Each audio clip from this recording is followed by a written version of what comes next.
মধ্যপ্রাচ্যের অস্থির যুদ্ধকালীন পরিস্থিতির নেতিবাচক প্রভাব এবার সরাসরি অনুভূত হলে পশ্চিমবঙ্গের আধ্যাত্মিক পরিমণ্ডলে। দেশের বিভিন্ন প্রান্তের একাধিক ধর্মের স্থানের পর এরপর বর্ধমান শহরের অধিষ্ঠাত্রী দেবী মা সর্বমঙ্গলা মন্দিরের প্রাত্যহিক ভোগ প্রসাদ বিতরণের কর্মসূচি আগামীকাল থেকে অনির্দিষ্টকালের জন্য স্থগিত ঘোষণা হয়েছে মন্দির কর্তৃপক্ষের পক্ষ থেকে। মূলত ভোগ রান্নার অত্যাবশ্যকীয় উপাদান তথা বাণিজ্যিক গ্যাস সিলিন্ডারের অপ্রতুল্যতার কারণে এই নজিরবিহীন সিদ্ধান্ত নিতে বাধ্য হয়েছে মন্দিরের ট্রাস্ট বোর্ড। আন্তর্জাতিক বাজারে জ্বালানি সংকটের জেরে স্থানীয় সরবরাহর ব্যবস্থা বিঘ্নিত হওয়ায় এই পরিস্থিতির সৃষ্টি হয়েছে। মন্দির ট্রাস্ট বোর্ডের প্রবীণ সদস্য সঞ্জয় ঘোষ এই বিষয়ে বিস্তারিত আলোকপাত করে জানিয়েছেন যে প্রতিদিন গড়ে 400 জন ভক্তের জন্য মন্দিরে নিষ্ঠার সঙ্গে অন্নভোগ রান্নার আয়োজন করা হয়। এই বিশাল কর্মকাণ্ড সম্পন্ন করতে প্রতিদিন অন্তত 4টি বৃহৎ গ্যাস সিলিন্ডারের প্রয়োজন হয়। তবে সংশ্লিষ্ট গ্যাস সরবরাহকারী সংস্থাগুলির পক্ষ থেকে সাফ জানিয়ে দেওয়া হয়েছে যে বর্তমান পরিস্থিতিতে তারা পর্যাপ্ত সিলিন্ডার সরবরাহ করতে অক্ষম রয়েছেন এবং সরবরাহ শৃঙ্খলে এই আকস্মিক ব্যাঘাতের ফলে মন্দিরের চিরাচরিত প্রথা মেনে অগণিত ভক্তের জন্য ভোগ রান্নার ব্যবস্থা বজায় রাখা অসম্ভব হয়ে দাঁড়িয়েছে। মন্দির কর্তৃপক্ষের পক্ষ থেকে আরও স্পষ্ট করা হয়েছে যে পরিস্থিতি পুনরায় স্বাভাবিক না হওয়া পর্যন্ত ভক্তদের জন্য সাধারণ প্রসাদ বিতরণ স্থগিত থাকবে। তবে শাস্ত্রীয় নিয়ম রক্ষার্থে কেবলমাত্র মা সর্বমঙ্গলার দৈনন্দিন নিজস্ব নিবেদন বা মায়ের ব্যক্তিগত ভোগের আয়োজনটুকু সীমিত পরিসরে চালু রাখা হবে।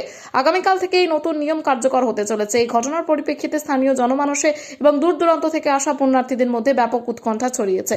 পরিস্থিতির কোন দিকে মন নেয় সেটাই এবং পুনরায় কবে থেকে এই প্রসাদ বিতরণ স্বাভাবিক হয় এখন সেটাই দেখার বিষয়। সমস্যা বলছে গ্যাস অ্যাভেলেবেল পাচ্ছি না, তো এবার হচ্ছে আমাদেরকে অপশান হচ্ছে কাঠে আমাদের ব্যবহার করতে হচ্ছে এবং কাঠের ব্যবস্থা তো স্যার রাখেন না, কেননা নিষেধ আছে।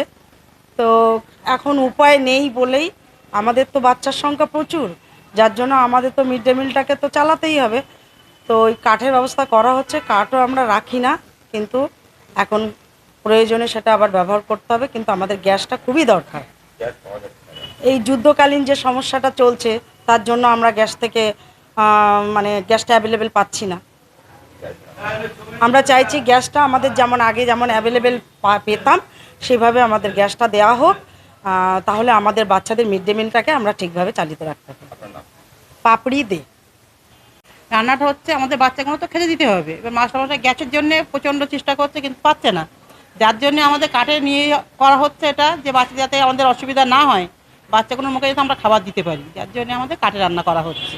তা সেই জন্যে বলছি যাতে আমাদের গ্যাসের সুবিধাটা হয়, বাচ্চাগুলো যাতে ধরাতে কষ্ট না হয় সেটা। বাচ্চা আমাদের প্রায় 1100 বাচ্চা আছে করে, কাঠ মজুদ ছিল এবং হচ্ছে আমাদের স্যার বলতো বাচ্চাদের ধোয়া না লাগে, যার জন্য রান্না বন্ধ ছিল। যে কাঠগুলো স্টকে ছিল সেইগুলো দিয়ে আমাদের করা হচ্ছে এবং আবার আমাদের কাঠ আনবে, কেননা আমাদের রাখতে হবে স্টকে সব কিছু, কখন কী হয় বলা যায় না। তো গ্যাস পাচ্ছি না, এই যে কোথায় কী হচ্ছে সেই জন্য গ্যাস পাচ্ছে না, যে আমাদের যুদ্ধকালীনে আমরা পাচ্ছি না গ্যাসটা। আমরা চাইছি যাতে গ্যাসটা হয়, আমরা বাচ্চাদের জন্য ভালোভাবে খাওয়াতে পারি। কেন, আমার নাম সরস্বতী বসু। আমাদের সমস্যা হচ্ছে আমাদের তো 1000 বাচ্চা, আমাদের বাচ্চাদের সকালবেলা উঠলে বাচ্চাদের রান্নার ব্যাপারটা আমাদের খুব একটা মাথায় একটা বিশাল চাপের ব্যাপার থাকে।